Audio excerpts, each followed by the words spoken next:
Dans le village de Maï, perdu entre la forêt dense et les rives d'un fleuve sacré, chaque soir, les habitants se réunissaient sur la grande place pour écouter les anciens.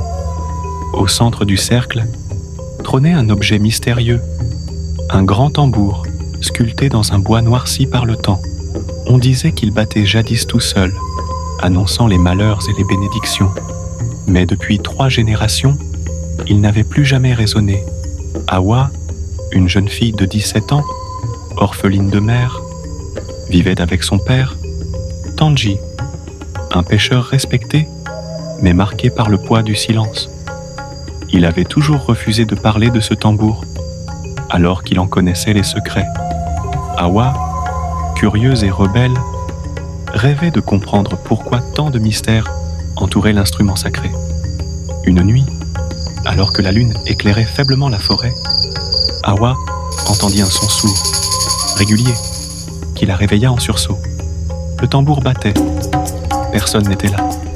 Et pourtant, la peau vibrait. Terrifiée, elle courut réveiller son père. Tanji pâlit. Ses yeux se voilèrent de larmes. Le silence s'est brisé.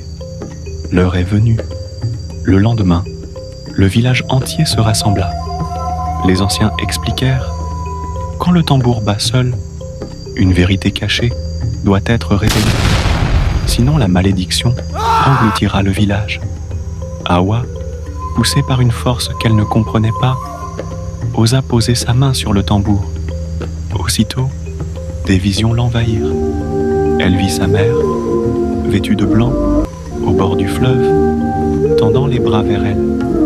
Sa mère n'était pas morte de maladie, comme on le lui avait dit.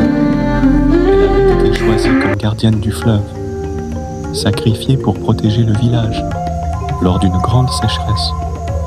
En larmes, Awa accusa les anciens d'avoir caché la vérité. Tanji, brisé, avoua qu'il avait accepté ce sacrifice en échange de la survie de son peuple. Toute sa vie, il avait porté le fardeau de ce choix. Mais un rebondissement surgit. La voix d'Awa résonna comme si une autre parlait à travers elle. Ce n'est pas dans le sang que réside la protection, mais dans l'unité. Le tambour ne doit plus être l'instrument du sacrifice, mais celui du pardon.